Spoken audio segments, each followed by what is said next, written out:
Hola mis hermanos, saludos para todos ustedes. Nos alegra mucho estar aquí y compartirles mensaje de la palabra de Dios.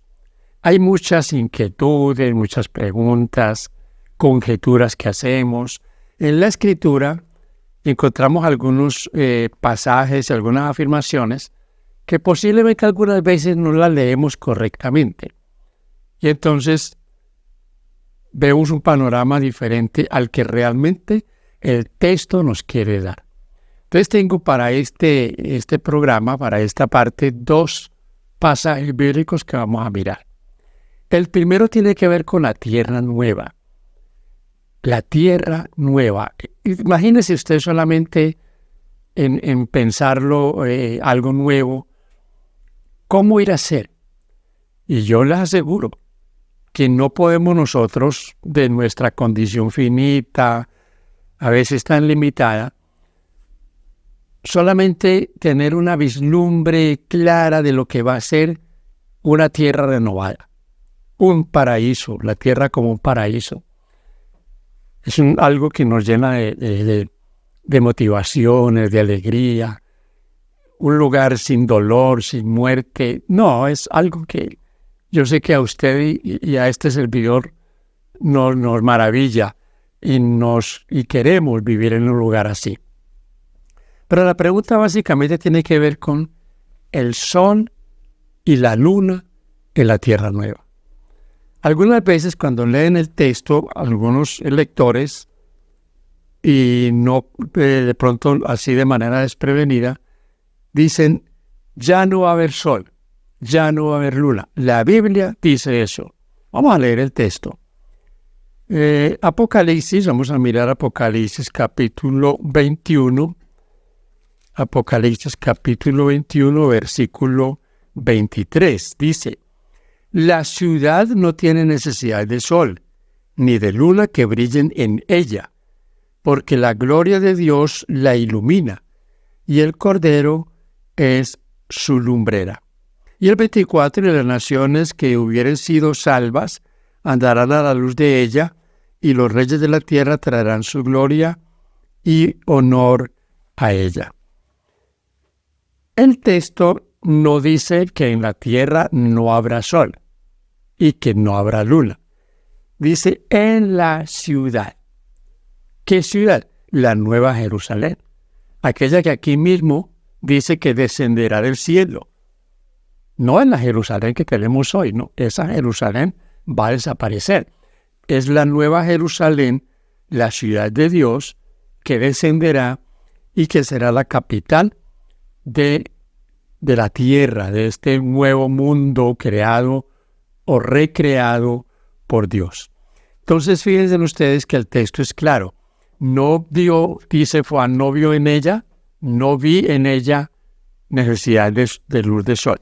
Esta figura se repite en el capítulo 22, el versículo 5. Dice, no habrá allí más noche, y no tiene necesidad de luz de lámpara, ni de luz de sol, porque Dios el Señor los iluminará y reinará por los siglos de los siglos. Entonces, reiteramos, aquí estamos hablando de la ciudad. Aquí lo importante, mis hermanos, más que estos detalles que a veces pues, no tienen relevancia en cuanto a algo que tenga que ver con salvación, pero que sí nos motiva. Pues si está aquí es por algo. Si el Señor puso aquí en Apocalipsis 20 al 22 todos estos detalles, da hasta las medidas de la ciudad y presenta esto de cómo va a ser la ciudad, una ciudad que no necesitará luz de sol ni de luna, porque Dios, dice el Señor, la iluminará. Pero, por supuesto, creemos eso, la tierra volverá a ser como Dios la tenía planeada al comienzo. Eso es lo que Dios va a volver a crear. Algunos afirman que la tierra va a ser destruida. No, la tierra no va a ser destruida. Dice la Biblia que va a ser quemada sus obras, pero no va a ser destruida del todo. Entonces, lo que va a hacer el Señor es hacerla otra vez nueva. Y aquí vale la pena que recordemos aquella idea de que Adán creyó que Dios era el creador por fe. Los redimidos, los salvos de este mundo, no van a creer por fe, van a creer por vista, porque van a ver a Dios creando todas las cosas después de la purificación y de que ya el pecado no exista más.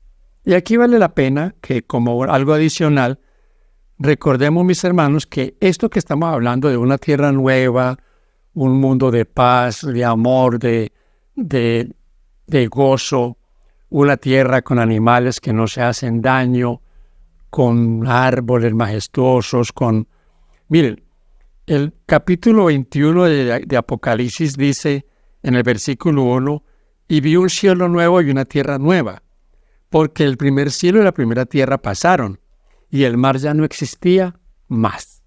¿De qué mar estamos hablando aquí? Estamos hablando del mar que tenemos hoy, de los océanos tan inmensos, tan escabrosos. Hermanos, es una cosa impresionante cómo estos océanos, sobre todo el océano Atlántico y el Pacífico, ocupan tanto espacio. Se tiene la seguridad de que la montaña más alta está bajo el mar. No es ni siquiera el Everest. Entonces, miren, hermanitos, van a haber lagos, pero lagos hermosos, de aguas serenas. No, eso es una cosa que, como vuelvo y les digo, no lo podemos describir. Entonces, mis hermanos, nos gozamos en estas promesas del Señor de una tierra nueva, y como las promesas que le fueron hechas a Israel en el Antiguo Testamento, sobre todo en el libro del profeta Isaías, esas promesas se van a cumplir al final con los redimidos. Pero habrá noche, habrá día, habrán hermosos cielo tachonado de estrellas, una luna hermosa, un sol que veremos atardeceres, veremos también los amaneceres. Pero será algo que realmente, yo repito, no lo alcanzamos a imaginar. Muy bien, mis hermanos, tengo otro texto que quiero analizar con ustedes. Este texto sí lo hemos malinterpretado. Y es posible que la interpretación que le hemos dado pues no sea del todo herejía, no, se acomoda, pero podríamos usar para esa interpretación otros textos más claros, porque este texto realmente no tiene que ver con lo que a veces nosotros le aplicamos. ¿A qué me refiero? En el Evangelio de Juan, en el capítulo 5, hay un texto que vamos a compartirles, el 39. Dice, escudriñad las Escrituras, porque a vosotros os parece que en ellas tenéis la vida eterna, y ellas son las que dan testimonio de mí.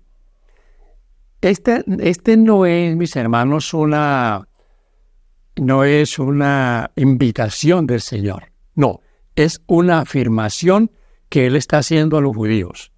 Les está diciendo, y tal vez esta versión no sea la más clara en este punto, pero les está diciendo, ustedes escudriñan las Escrituras, porque creen que en ellas tienen la vida eterna. Pero la parte final les hace el reclamo. Y ellas son las que dan testimonio de mí.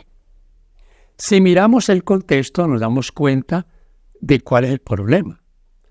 Esta no es una conversación amistosa, donde el Señor les va a decir a ellos, ¡ay, tan bueno que ustedes estudian la Biblia!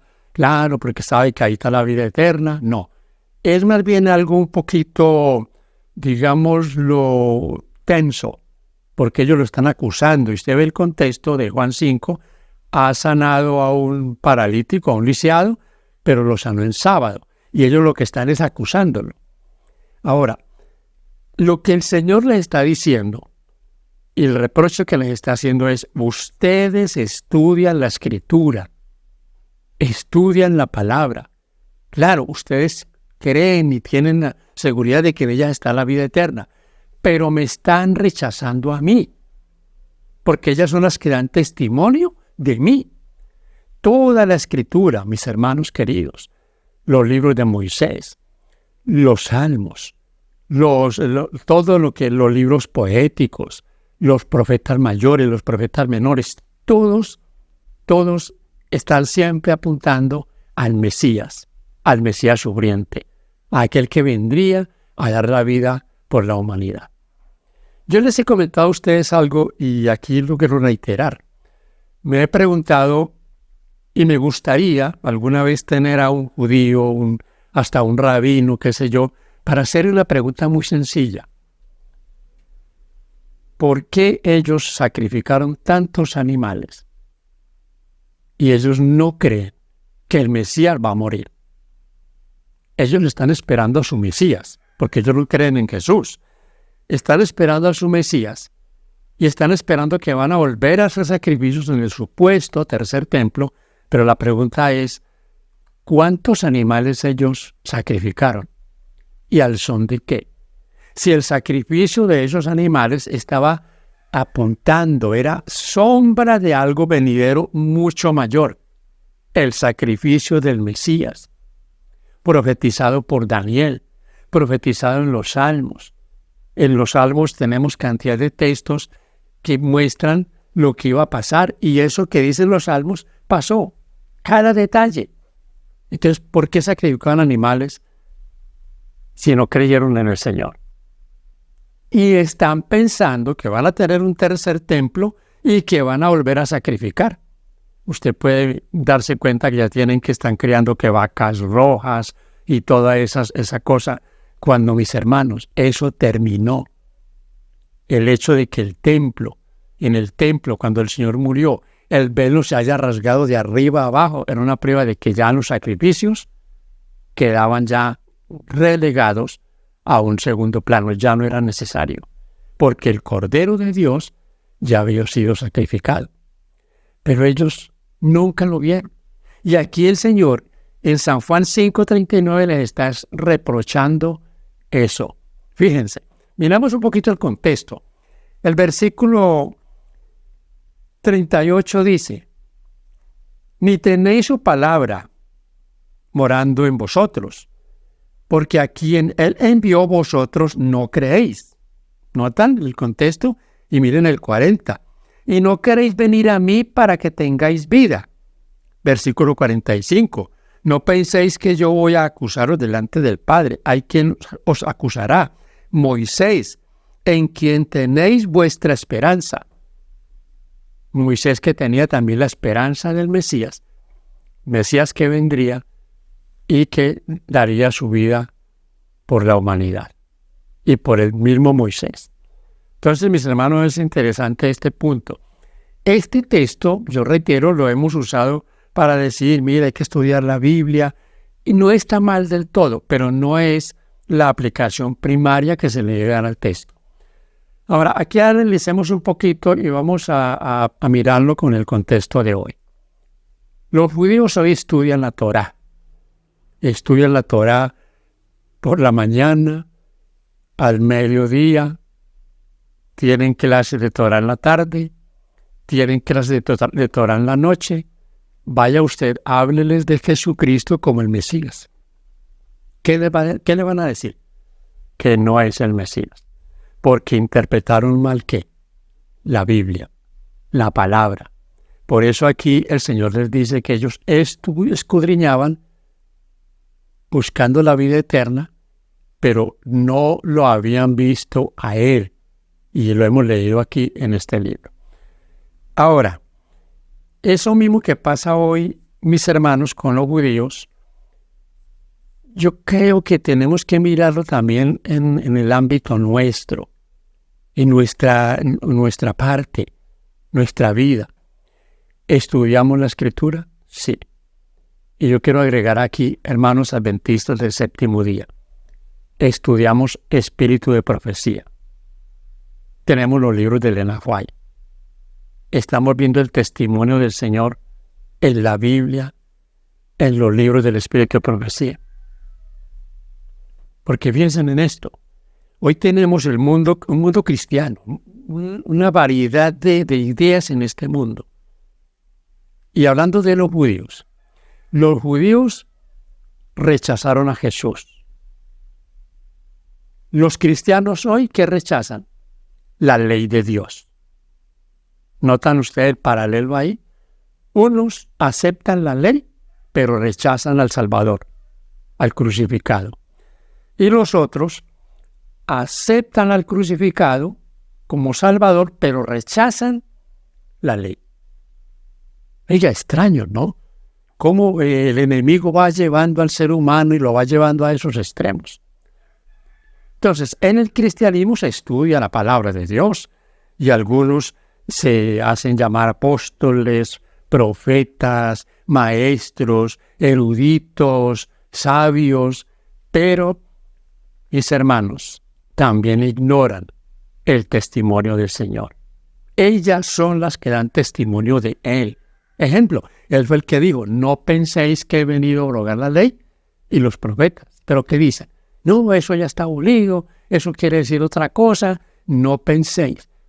Y no dijo el Señor, hasta que yo no muera en la cruz no va a pasar. Dijo, hasta que no pasen el cielo y la tierra, ni una jota, ni una tilde pasará de la ley. Así que olvídense, hermanos queridos, si este mensaje llega a un creyente que cree que la ley de Dios está abolida, olvídenlo. El Señor no dijo en Mateo 5:17, hasta que yo muera en la cruz, no, hasta que no pasen el cielo y la tierra. Y el cielo y la tierra lo vemos igual desde que el Señor colocó a Adán en el huerto y todavía estamos esperando al Señor por segunda vez. Tenemos la misma tierra. Así que, mis hermanos, esto es importante que lo tengamos en cuenta. ¿Estamos tomando nosotros los consejos del Señor para aplicarlos?